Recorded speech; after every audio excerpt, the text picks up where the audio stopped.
இவனுங்கெல்லாம் audio லான்ச்சை மலேசியாவில் இல்லை செவ்வாய் கிரகத்தில் வச்சா கூட போவானுங்க போல. யாரை பற்றி சொல்லிட்டு இருக்கேன் யோசிச்சுட்டு இருக்கீங்களா? அணில்களை பற்றி தான் சொல்லிட்டு இருக்கேன். இந்த அணில் இல்லை, இந்த அணில்கள். நாங்க அணில் குஞ்சு கிடையாதுன்னா அக்கினி குஞ்சு. வேற டேய் கூட்டு போங்கடா, கோவத்துல போட்டுற போறேன். எல்லாத்தையும் விட்டு கொடுத்த என்னுடைய ரசிகர்களுக்காக நான் சினிமாவையே விட்டு கொடுக்கிறேன். எனக்காக எல்லாத்தையும் விட ரசிகர்களுக்காக இப்போ நான் சினிமாவோட போகிறேன்னு சொல்லியிருக்காரு. என்னத்தை விட்டீங்க? உயிரை தான் விட்டீங்க. அவர் பின்னால் போய் உயிரை தான் விட்டீங்க. சினிமா விட்டுட்டு அவர் இந்த ஜெயிலுக்கு போகிறாரா? இல்லை, அரசியலுக்கு போகிறாரு. உங்களை யூஸ் பண்ணி, உங்கள் ஓட்டை யூஸ் பண்ணி அரசியலுக்கு வர போகிறாரு. என்னோட பாயிண்ட் என்னென்னா, ஒரு ஆள் அரசியலுக்கு வராங்கன்னா அவங்களோட ரசிகர்களை எதுக்காக அவங்களோட சுயநலத்துக்காக யூஸ் பண்ணணும்? அரசியலுக்கு வராருன்னா அவரே வந்து ஜெயிக்க வேண்டியது தானே.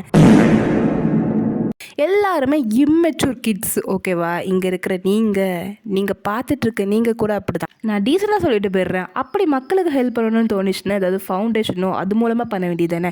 சின்ன சின்ன பசங்க ரசிகர்களுக்கு மூலமாக எதுக்காக அரசியல் வரணும்னு சொல்லிட்டு இப்படி அல்பத்தனமாக ஆசைப்படணும்? அரசியலுக்கு வாங்க, ஆனால் அதுக்காக யாரையுமே பகடக்காயை யூஸ் பண்ணக்கூடாதுன்னு தான் நான் சொல்லிட்டு இருக்கேன். உங்களுக்கு புரிஞ்சிருக்குன்னு நம்புகிறேன். அணில்கள் இப்போயாவது கொஞ்சம் தற்குறித்தனத்தை விட்டுட்டு கொஞ்சம் மெச்சூராக திங்க் பண்ணி பாருங்கள்.